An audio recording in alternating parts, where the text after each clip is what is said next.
ระยะผ่านมานี้รัฐบาลพวกเฮานี่ซุ่มใส่โดยเฉพาะแม่นพยายามดึงดูดเอานักลงทุนต่างประเทศมาลงทุนเกี่ยวกับการขุดค้นแร่ธาตุเห็นว่ากว้างขวางและพวกเฮาในสำซึกสภาแห่งชาติประจำเขตเลือกตั้งนี่เบิ่งสภาพความเป็นจริงในปัจจุบันนี้ประชาชนแม่นพบพอยุ่งยากเป็นปัญหาเดือดร้อนพอสมควรบรรดาท่าน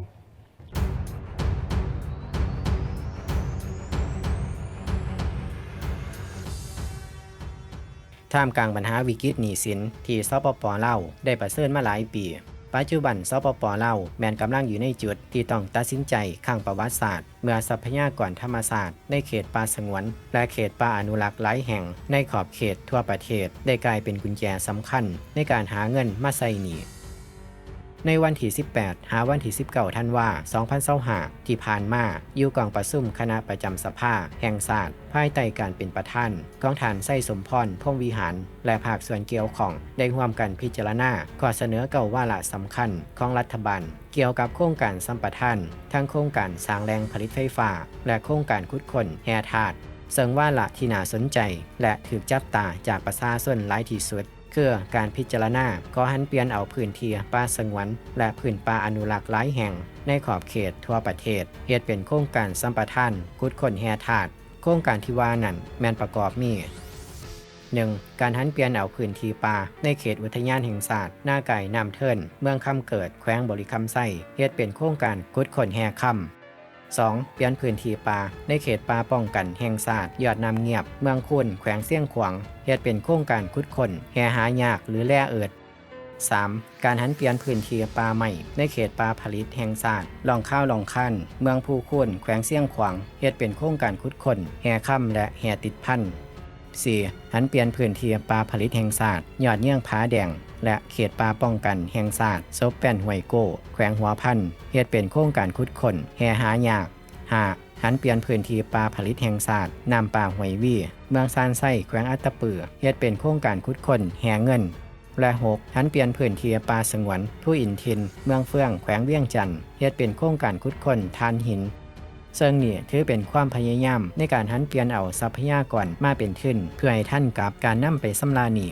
การเร่งหันเปลี่ยนเอาทรัพยากรมาเป็นทุนด้วยการมอบสิทธิสัมปทานให้แก่นักลงทุนมาขุดค้นจึงเป็นทางลัดในการหาเงินของภาครัฐบาลอย่างได้กระตามการพิจารณาหันเอาทรัพยากรธรรมชาติป่าใหม่ไปแลกกับเงินเพื่อนำไปสำราญหนี้สินเรื่องนี้ก็ได้สร้างความกังวลให้กับประชาชนเกี่ยวกับผลกระทบที่จะตามมาบ่หน่อยต่อไปเฮาลองไปฟังมุมมองและความคิดเห็นของคนเล่าเบิ่งว่าแต่ละคนจะมีมุมมองและความคิดเห็นกันแนวใดภายหลังฮู้ว่าคณะประจำสภากำลังพิจารณาข้อเสนอของรัฐบาลในการหันเปลี่ยนเอาพื้นที่ป่าใหม่ในหลายเมืองหลายแขวงทั่วประเทศเฮ็ดเป็นโครงการสัมปทานขุดค้นแร่ธาตุเพื่อหาเงินเข้าคลังงบประมาณและนำไปสำราญหนี้สินคนทำอิฐได้คอมเมนต์เอาไว้ว่ามดแท่บาทนี่แม่นแต่ป่าสงวนกับ่จงไว้โอ้ยอ่านเมืองล่ะมันเศร้าพี่น้องเอ้ยขายไม้ขายแร่ธาตุจนหมดแต่ประเทศชาติบ่มีหยังดีขึ้นประชาชนยังถูกจนเหมือนเดิมเส้นทางบ้านต่อบ้านเมืองต่อเมืองเป้เพ่แต่บ่มีเงินเฮ็ดหรือซ่อมแปลงแล้วสิขุดค้นไปเฮ็ดหยังคนต่อมาได้คอมเมนต์เอาไว้ว่าทำลายพื้นที่การผลิตของประชาชนเต็มวิเคราะห์ผลได้ผลเสียระยะยาวแด่ทานเอ้ยคนต่อมาได้คอมเมนต์เอาไว้ว่าขอให้ทานพิจารณาให้ทีถ้วนเป็นห่วงทรัพยากรของชาติหมดไปทำลายป่าไม่หมดภัยธรรมชาติจะตามมาขอให้จงไว้แด่ค่อยๆขุดค้นคนต่อมาได้คอมเมนต์เอาไว้ว่าเห็นอกเห็นใจประชาชนเศร้าให้เศร้าหน้าเด้อประชาชนบ่มีพื้นที่การผลิตแล้วอย่าหวังผลไหลขอจงไว้แด่ทรัพย์สมบัติหันน่ะคนต่อมาได้คอมเมนต์เอาไว้ว่าอย่าซื้อไปอนุมัติเด้อซ้ำนี่ประชาชนกสิตายหมดแล้วย้อนสารเคมีมลพิษทำลายบ่อนทำมาหากินของประชาชนที่เคยอุดมสมบูรณ์กสิหมดไปจากแผ่นดินเล่าอย่าเห็นแก่ใดเล็กๆน้อยๆให้เบิ่งประชาชนลูกหลานในอนาคตคนต่อมาได้คอมเมนต์เอาไว้ว่าถ้าอนุมัติกะไลวุฒิภาวะผลตามมาคือความจิบหายต่อสภาพอากาศประเทศชาติผลจิบหายหลายกว่าผลดีเพราะการคุ้มครองไร้ประสิทธิภาพล้มเหลวแล้วการซ่อราดบังหลวงมีอยู่ทุกแง่มุมในองค์การรัฐ คนต่อมาได้คอมเมนต์เอาไว้ว่ากองประชุมสภาแห่งชาติกะหากะปิดลงนี่คิดว่าสิพิจารณาเศร้าขุดคนละบาดนี้แห่งพิจารณาขุดคนบ่อนใหม่ซ้ำคนต่อมาได้คอมเมนต์เอาไว้ว่าประเทศลาวอุดมหังมีแมนแท้ผ่านมานายทุนสัมปทานขุดคนมาจากปีเบิงขึ้นบ่คำเซปนเขาขุดคนเบิดมือเบิดขึ้นเขาสัมปทาน50 ปีซ้ำเขาสัมปทาน150 ปีนี่ละโง่หรือว่าเห็นแก่เงินสัมปทานที่ผ่านมาและค่ำที่ขุดมาไปใส่หมดประชาชนบ่เห็นดียังจะดื้อขุดอีกบ่ถามแด่คนต่อมาได้คอมเมนต์เอาไว้ว่านโยบายเปลี่ยนทรัพยากรเป็นทุนผ่านมาก็เห็นแล้วว่าลาวเสียใหม่มีค่ามหาศาลแต่ประเทศชาติได้บ่คุ้มเสียคนต่อมาได้คอมเมนต์เอาไว้ว่าประชาชนลาวเฮายุคนี้ยังบ่มีไผมีความรู้ความสามารถในการห้องทุกข์และดำเนินการตรวจสอบการเฮ็ดเวียกของภาครัฐที่ปนเปื้อนได้เทื่อจงปล่อยให้เพิ่นขายให้หมดซะคนต่อมาได้คอมเมนต์เอาไว้ว่าประชาชนทุกขงเขตบ่มีสิทธิ์เรียกร้องอันใดได้แต่มื่นตาเบิ่งซื่อๆทุกมื้อเนี่ยไผก็หากินของไผของเราล่าสิไปห้องขอนำไผในเมื่อการนำเป็นแบบนี้คนต่อมาได้คอมเมนต์เอาไว้ว่าดินให้ดินสวนของประชาชนภาครัฐขายกินหมดประชาชนปากเว้าเสียงดังบ่ได้ถ้าผู้ใดเว้าเสียงดังออกมาถูกคุกทันทีคนต่อมาได้คอมเมนต์เอาไว้ว่าเดี๋ยวกับบ่มีบอลอยู่เกิดภัยธรรมศาสตร์ป่าไม้อยู่ดีๆก็จะปลูกให้เติบใหญ่กกไม้ใหญ่ก็ดับไปธรรมศาสตร์ก็สูญเสียโอ้ยคนต่อมาได้คอมเมนต์เอาไว้ว่าพ่อแล้วทานเอ้ยเว้าเรื่องแห่ธาตุประชาชนทุกยากลำบากหลายการขุดค้นแห่ธาตุผลกระทบหลายด้านนักหน่วงไหล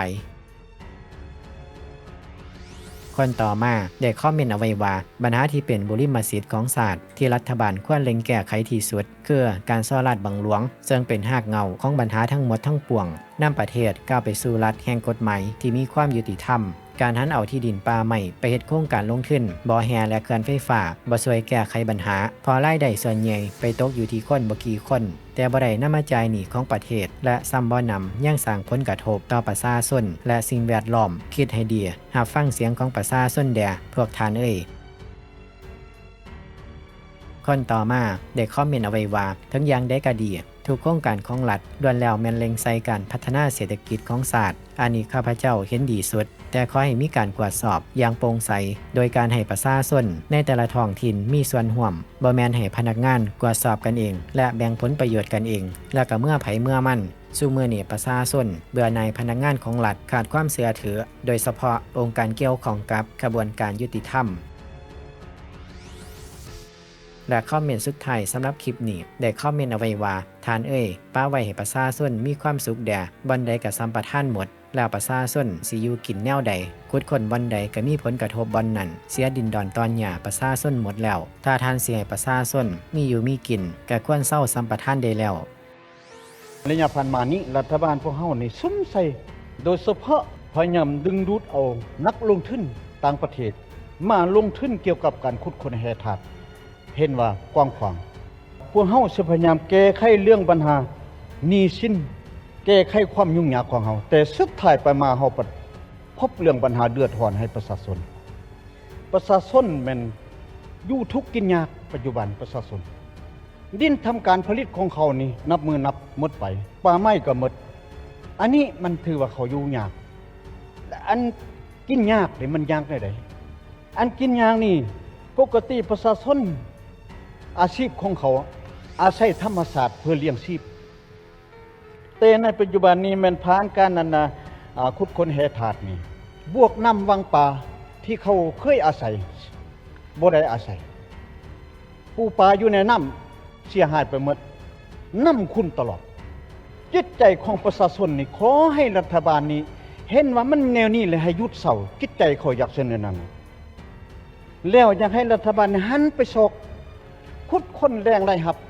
สิ่งที่มันบ่มีผลกระทบต่อชีวิตการเป็นอยู่นี่ของประชาชนเพราะว่าปัญหาที่เฮาสิได้หันมันน้อยกว่าปัญหาที่เสียหายน้อยกว่าปัญหาที่เสียหาย